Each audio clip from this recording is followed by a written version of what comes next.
Hey guys, thanks for coming today. Today's vlog is going to be a little different from the last few that I've done. Today's going to be more tutorial centric. I'm going to be showing and showcasing my digital coloring for a pinup piece, really. I'm not going to be doing what I do for sequential work, which is a little bit different but also a little bit easier, since sequential work is more about hitting the right notes at the right time as opposed to putting every bell and whistle on every panel. Otherwise it would take forever to color a book. But for pinups, you do kind of go all out for commissions, really, because this is for the commission that I'm doing for K-Cosplay. So if you saw my Instagram, or if you saw my Twitter, or any of that, you know that's what I've been working on, off and on, for the last week and a half. But today I'm going to be finishing up, putting final touches on the colors, or actually I already did. But you're going to be seeing a piece of that, just enough for me to show you how I color the pinup, and the different styles that I use within the same piece. I don't use the same style of coloring to do the whole piece. I usually use anywhere between 3 to 4 different styles, basically whatever works. You'll get to see that. Also, I'm going to put a little bit of a clip at the end. Some fun that I had on my Lost Brothers gaming. I am a gamer, so you're going to catch this at the end. So you can just skip through that if you're just here for the art tutorial and coloring tutorial. But otherwise, check that out too. And if you like it, you'll see the link to my Lost Brothers gaming channel, or LB Bros channel on the bottom. Alright? Thanks guys. Bye. Peace. Hey guys, thanks for joining me. Sorry about before the little chipmunk thing, that was just me having a blast. Anyway, as you can see, I laid down the flats already. I didn't record that part because honestly, laying down flats can be really boring and tedious work. It's usually why color is higher or flatter to do it. But for commissions, I like to do it myself. It's just easier and more cost effective. Now, I tend to work from darker to light colors when I do my flats. Except, of course, when you're working with someone who has a yellow jacket. But for her hair here, I think you can see that I put more of a brassy color. These two globs, I usually do them for myself all the time. It's just to remind me of where the color sources are. I mean, the light sources are. Sorry about that. The light sources. Now, the lines with the arrows, I'm doing more for your benefit, so you can understand where the light is sort of shining on the surface of this character. As you can see, since light travels in waves and it travels in straight lines, that's basically what I put there. So it's a nice reminder for you, but also for me. Now, in this video, you're going to see me use 2 or 3 different styles of coloring. Each style is a little different and has its own purpose. Now, right here, I'm using a watercolor brush. This is the first time I'm using the watercolor brush, and it's available for free, I think, from the materials store that you have access to when you buy Smith Micro from, when you buy Manga Studio or Clip Studio Pro from Smith Micro. They give you access to, as a customer, they give you access to what they call the material store, which is actually a place where other users like you, who are now purchasing the program, donate brushes, tiles, textures, and all kinds of stuff, and put it up for free for people to download and use for their stuff. Now, the watercolor brush was one of the things I found there. I like how it had the right amount of natural built-in blending and pressure sensitivity for that blending. So that's what I'm using. I wanted this piece to have a little bit of a softer look to it, especially on her flesh and her flesh tones. So here, as you can see, what I did was I actually took the colored layer, which is layer 8, and I selected all her flesh or her skin. And then I did cut and paste, and in this program, it actually creates a whole new layer when you do that. So the great part about that, though, is that when you do the cut paste, or copy paste actually too, it works, but I do a cut paste, it actually inherits the attributes of the parent. Meaning, the new layer that you just put down, the copy of, or the cut, if the previous layer, which is layer 8 in this case, with all the flat colors, was locked, then this layer will also be locked. And the reason why locking a layer is good for anyone who's completely new to coloring or even doing work in comics digitally is when you lock a layer, it means that whatever's already on that layer cannot be altered beyond what it already is. So you could do changes to the color, you can scribble all over the color if you want, but you cannot go outside of the boundaries of the color and mess up anything else. So I created a layer with just the skin, so if I needed to go outside of the boundary of the skin, it wouldn't hurt her jacket or her hair or her hat. I do break from that a little bit later by creating separate layers that aren't locked, but there's reasons behind it, and we'll get to it when we get there. So here I'm adding some red and pinks just to give the skin an impression of that there's something underneath it, like capillaries and blood, a circulatory system, which skin does have it. I'm also adding some highlights here.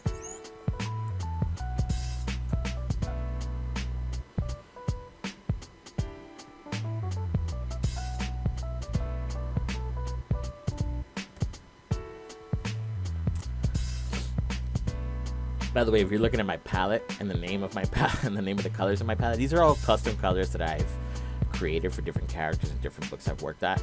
But I keep them because sometimes I come up with cool colors that I really like, and I'll use them for the projects too. And they're mine, so who's gonna say no?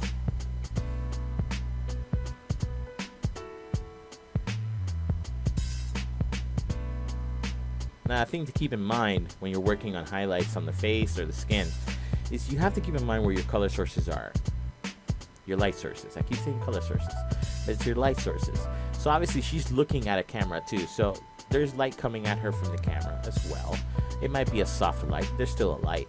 And then you have light coming from the sky and a light coming from below her. Now these two lights are nebulous, and I don't really point them out with a source because sometimes you don't really get to see the source. But here I actually kept a conscious effort of what all the facets of the face are, meaning what all the planes and surfaces of a face are, to put the light there correctly. Now this is all just still base right now. I'm still working on the face, but you'll see very soon that I start defining the faces, the face by adding planes and stuff like that. It makes it look good at the end. Here I'm experimenting with like a cooler shadow by going on the same layer. I'm adding like this blue to give it like a cool feel because I'm planning to add some warmer tones on the other side of her face, and it's always good to have balance. So like warm tones and cool tones being across from each other looks good to the eye. It looks pleasing. It looks natural, and that's always a good trick you want to pull off if you can.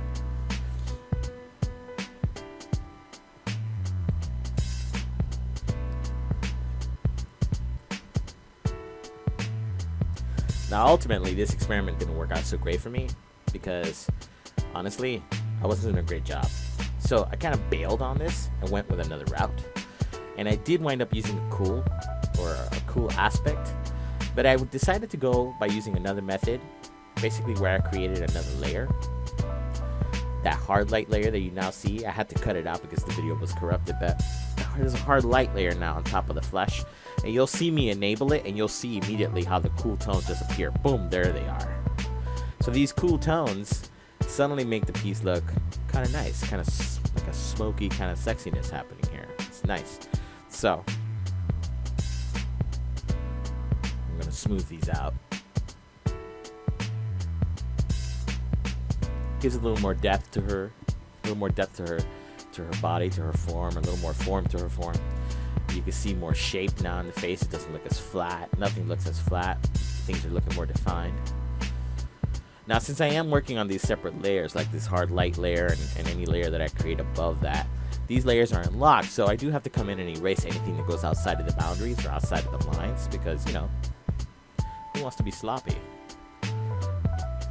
Now, there's two ways to do it. The way I'm doing it right here is just using a generic eraser and erasing. The other way to do it, or the easy way to do it, is to hit Control and select your base layer, which would be the layer where all the skin color is. All this work that I'm doing right now is on the hard light layer, so it's not really affecting the skin layer. I can actually delete it all. So when you hit Control and you select that layer, it selects everything in that layer. Then you inverse the selection, and then you hit delete, and it deletes everything that's outside of the color. So anything that you have outside its extraneous just kind of disappears with the delete button. It's kind of amazing and wonderful at the same time. Now, it's very important to zoom out and not always be zoomed in while you're working, guys, because you always want to get a feel for the big picture, and that's what I do. You'll see me mirror a lot. You'll see me wiggle the piece from top to bottom a lot, and you'll see me zoom in and out a lot. And that's because you always have to keep an eye on the big picture.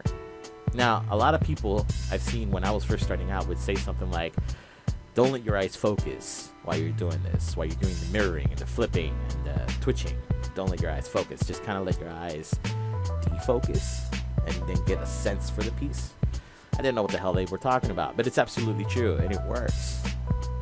So when I do this and you see me go up and down and jiggle and wiggle and flip and rotate, I'm actually defocusing my eyes and letting the feel for the piece hit me. And then I know what needs to be changed, what needs to be altered, what needs to be enhanced. And that's what I go with.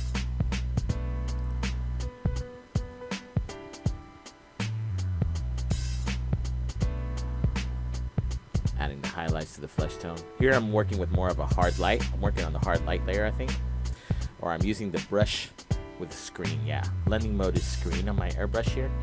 The reason is because I wanted to have like this really like glossy high shine to her skin. She's very naturally white, so I'm doing that. And here I'm adding some more blood type pinking to the skin. It looks very red right now, and it looks like I'm messing the whole piece up. I'm not.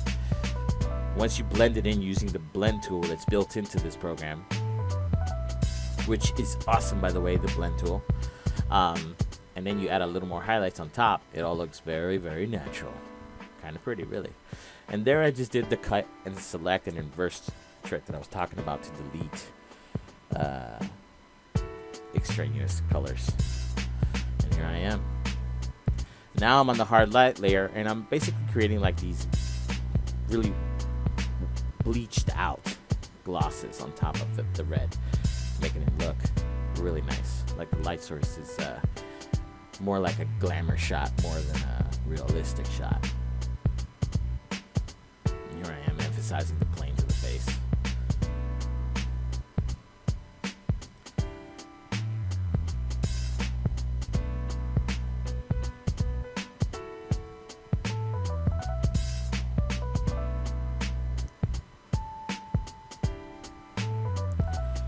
This is called rim lighting or rimming. Sounds dirty, but it's not.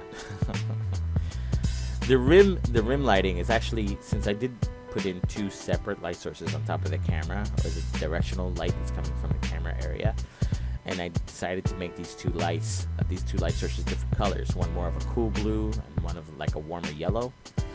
I came in and I created this lighting on the rim that would always be hard. It's kind of the same effect you get when you stand in front of a light source and then you kind of turn 3/4 and someone's looking at you. The rim of your face has this really hard light edge that's very hard to dissipate, but as it gets away from the edge, it starts to blend into the shadow or complete darkness of you, or the rest of you, that's not so easy to see with the naked eye when you're standing in front of a light source.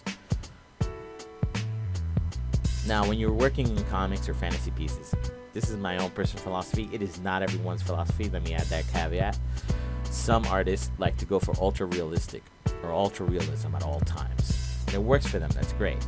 I'm not one of those artists. I like to use fantasy. I like to use dynamism and pop. I'm a big believer in these things. It's what Kirby was into.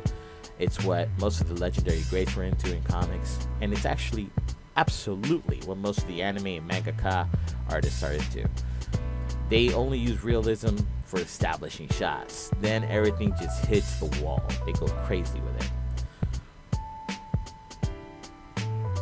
And it actually makes for a more compelling piece. Now here I'm using a big airbrush to lay down the basic tones for her jackets. It's such a big surface, but it doesn't have a lot of details, not like flesh or anything like that.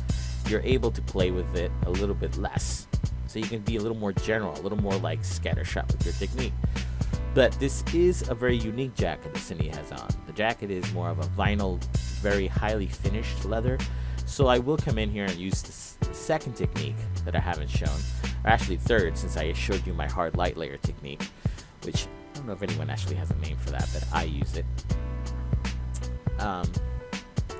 The hard light layer technique is basically you just create a hard light layer and use a very dark color, like a 34% saturation. You go all black and you put the saturation up to the value up to 34%, and you get like this gray that when you put on a hard light layer, it looks like a shadowed version of the same color you're coloring over. But here I'm about to use something called cut and grade, which is a very standard technique used in comics even to this day. It started in the 90s when digital coloring was first started, and it leads to some of this stuff that's just called banding. But it's actually very cool and a very visually interesting way of coloring a piece. Again, I'm all about, it has to look good, look interesting. So that's what I go for. Not that realism doesn't have its place. Of course it does. I love realism when it's done right and when it's done at the right time. The cut and grading right here is when you're using this lasso tool to select areas like I'm doing here. And then you're going to come in with a very light color or a dark color depending on what you're doing. But in this case, I'm going to go with a very light color or a lighter color. And then I'm going to airbrush it into those selected places. And it creates these really hard edged color blobs on the piece itself. You'll see what I mean. My wording is not that great right now. I'm kind of tired and my allergies.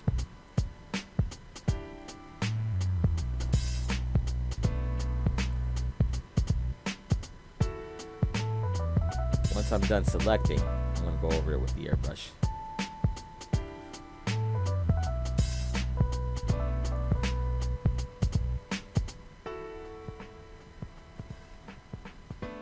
Now the trick here is to make these cuts wherever you think the light's going to hit a reflective, a highly reflective, shiny surface and create like a shiny cast. And what I mean by shiny surface, well, imagine a latex suit. It has like that wet, super ultra shiny with white glares look. That's what I'm talking about. So here I'm going to use just a very light or a lighter version of the yellow. But then I'm going to come in and create more cuts and go with an ultra white version of that yellow to give it more of a pop and more of a glary look. It's already looking pretty awesome, but now it's time to make it look even better. I was trying to cheat here, so you can disregard that. I was trying to see if I could just dismiss it. But what I did here, wound up doing actually, is just laying like a really light version of the color on top of there, and then doing select, inverse, and delete. Get rid of all that excess spray paint. Think of it as masking. This is me using a hard edge brush. Typically, it's the same brush I actually use for inking, but using a hard edge brush, trying to get that wet look that I wanted to see if I could cheat it. But I wasn't really happy with it. So here I select the lasso tool, and I'm going back at it again. Now what you see keep coming up is my virtual keyboard, since I'm working on my Wacom alternative, my motion computing Cintiq alternative. It has a virtual keyboard since it runs Windows. I bring it up and I hit shift and then I bring it down so that it lets me do all these multiple selects. Or I use control to select the layer. But see, pop, there you go. That nice white glare makes it look like it's a latexy thing.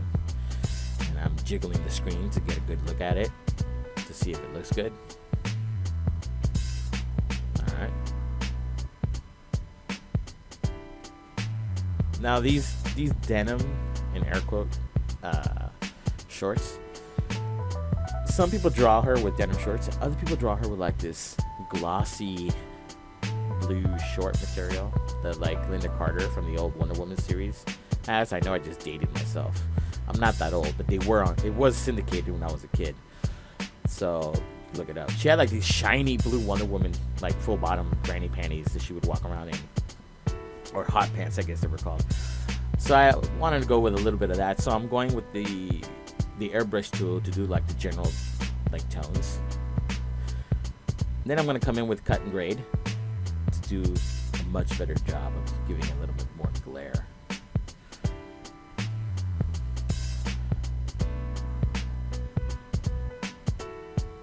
Again, this is cut and grading. This is super standard. A lot of colorists use this when they're actually doing interiors. That's the other thing I want to talk about. Working on a commission, guys, is a lot different than working on interiors. I've colored interiors for comics, including some of my work for IDW. When you work on the interior for comics, you have to make these value calls as a colorist. And basically, you're deciding what the big money shots are, and you're really rendering those the way you really render this pinup. The rest, you kind of do a more simple job. And how simple depends, because some art styles work really well with ultra simple. Look at the coloring work on the book Hawkeye. It's an amazing coloring job, but it works really, what makes it amazing is that it works so well with the artist's style. So that's the other thing you got to keep in mind when you're coloring other people's work, their artistic style and what works best for them.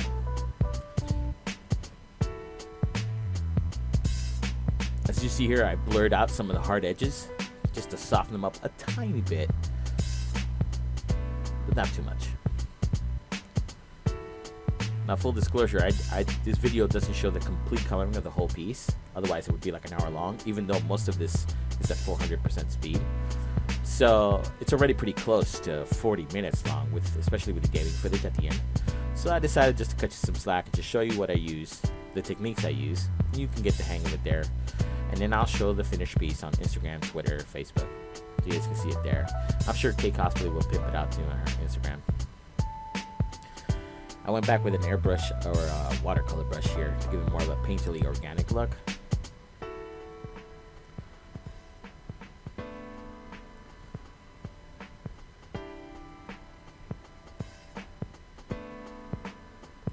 After this, I think I move on to the black parts of her costume, meaning her gloves and her thigh highs. Now, the thigh highs, I'm not really sure if they're glossy or not in the game, because I played the game, but I didn't really pay that much attention to Cindy. I know, shocker, right? I mean, she's like there, but there's a lot of other stuff going on, man. I was thinking about, you know, getting the best upgrades and the best loot for my team. Anyway, I decided to go with more like a matte gloss on her thigh highs, but I wound up using like this very cool dark gray, because when you use a complete black or true black, it's very hard to make it look anything but ultra glossy or flat, because black just doesn't play nice with light. It absorbs light, and unless you put it on a very glossy material like a latex, it doesn't really bounce anything back. So you kind of have to fake it. So what I did here is I used a very dark cool gray, and then I used a very dark cool gray to give it like this impression of these are black thigh highs and black gloves. Now, as you can see, I kept to the contours of her muscles, her kneecaps, her bone structure. Even if you're not an artist, even if you don't draw, but you do color great, or you ink great, you have to keep in mind the skeletal structure and the muscular structure of the piece you're working on. It pays and it works to your advantage to know anatomy a little bit at least, so that you know where these highlights are supposed to be. So here, like you have, I'm putting in highlights for her knuckles. I'm going to blur them out some because they're way too sharp still, but it pays to know that that's how it's supposed to look. The knuckles and the tendons of the knuckles, especially on a thin person like Cindy, they're raised. And on a glove that's form-fitting, you would see them, and the light would bounce off of them. Now, on a person that's a little heavier set like myself, they don't really pop out that much. You just get the actual knuckle, but you don't actually get the tendons. You might get some veins like I have, but that's about it.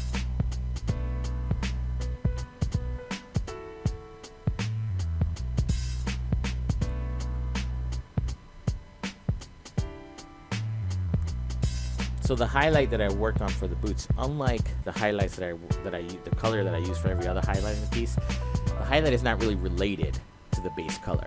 It's more of a gray. And the reason why I went with the gray, it's still a cool gray, but I went with the gray, is because I wanted it to look like it's actually black. If I used just a lighter version of the base color, it was gonna make the boots look like they're blue. And they're not blue, they're black. And here I am adding more rim lighting from the second nebulous light source.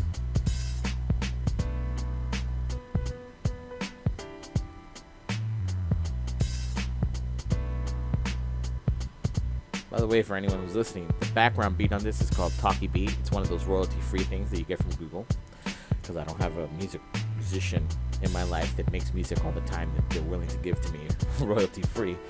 So if you do know someone who's willing to donate some music and get full attribution, let me know. Hook them up. Hook me up with them, with their name. Here I am, working on her cap and on her hair. Now the hair's coming up. The hair is important to talk about a little bit, because Sydney's a blonde. Now, blonde hair can go one of two ways. You can get strawberry, you can get dark blonde, which is what they call like a strawberry blonde, or you can get platinum, right? Now, in the video game, Cindy's more of a platinum, bright yellow blonde, right? I decided to go more with like a strawberry look here, just because it's a little more I don't know. I like it better. That's just personal preference on my end. But I do like pop. So how do I make like a strawberry blonde pop? Because that's what these pieces are all about. Well, I'll show you. I'm going to use not just the brush technique that I'm using currently. I'm also going to use the cut and grade technique with a really light color to give her some really nice shine. But the way that works is I'm contrasting it first with these really dark brushes that I'm really dark version of that or her blonde that I'm putting in first, because the contrast between the light and the dark, especially the more contrast they have, the more of a pop you can get. Now obviously you don't want to go too far because then it's just going to look weird, but the trick is figuring out how far to take it. I think I'm about to start using the cut and grade technique now. And again, remember, while you're working, whether you're doing the pencils, the inks, or the colors, flip it. Flip the image. Make sure it always looks good from both angles. Mirror it. And here I am, cut and grading.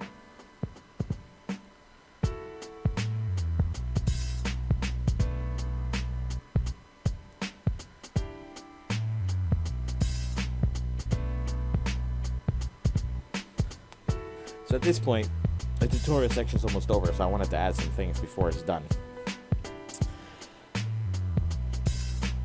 I didn't finish a piece on the video, but I will show you the fully finished piece, and if you compare the two, you might see that I did do some changes at the end anyway. But this is just normal. It's par for the course for anyone who works in any kind of artistic field. Afterwards, you come back and you're like, I could change this, make this better. In the digital form, it's a lot easier to do because it's just all a matter of delete, as opposed to repaint, paint over. So that's the first thing I wanted to keep in mind. The second thing is, if you have any questions or comments, please feel free to leave them at the bottom of the video or in the comment section. And hit like and subscribe. I need the likes, guys, and I also need the subscriptions. Why do I need them? Well, they make me feel good. First. And second, it helps me know that there's more need for this out there and I can make more videos like this. So if you like videos like this, if you like my tutorial videos, or if you like my high-speed art videos, let me know by leaving a comment, liking, subscribing. Don't do all three. Do one or the other. Do one of any of the three. It'd be good. What I just did there, the effects layer, I'll go into that in another video at another time, because effects are a whole thing all in and of themselves. Because doing effects in comics or an illustration is its own art form. You have to know how far to take it before it starts looking tacky and kind of gross.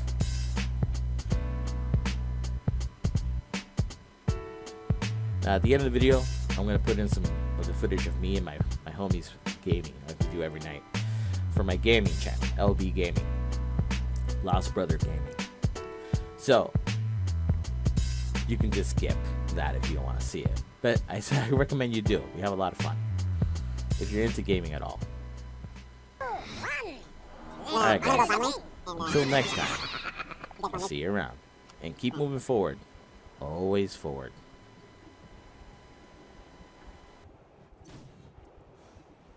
I'm gonna have to ambush that predator over here and fucking out there. Suck at the metal spiders! Bring the gems of power to my art!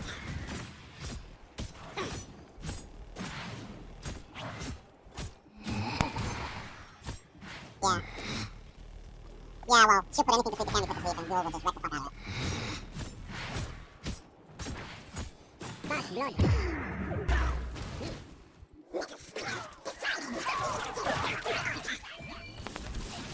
Yeah, shield on himself, man.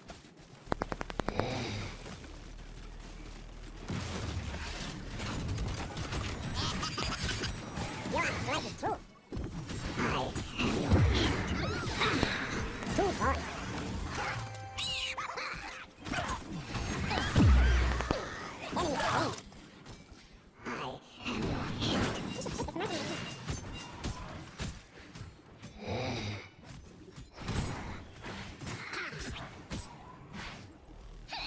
That good kill. Choose a talent.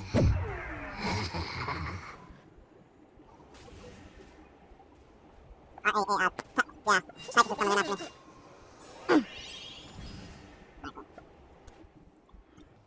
Come help you out there. Nice, good kill, got the boost. killing spree.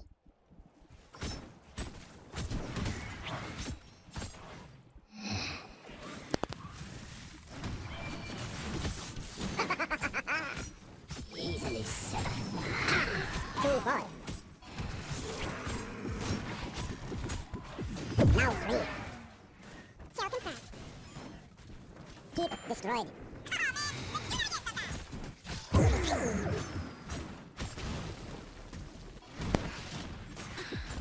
Enemy slain. Your killing spree is now over. Destroy their constructs. Reclaim the gems now.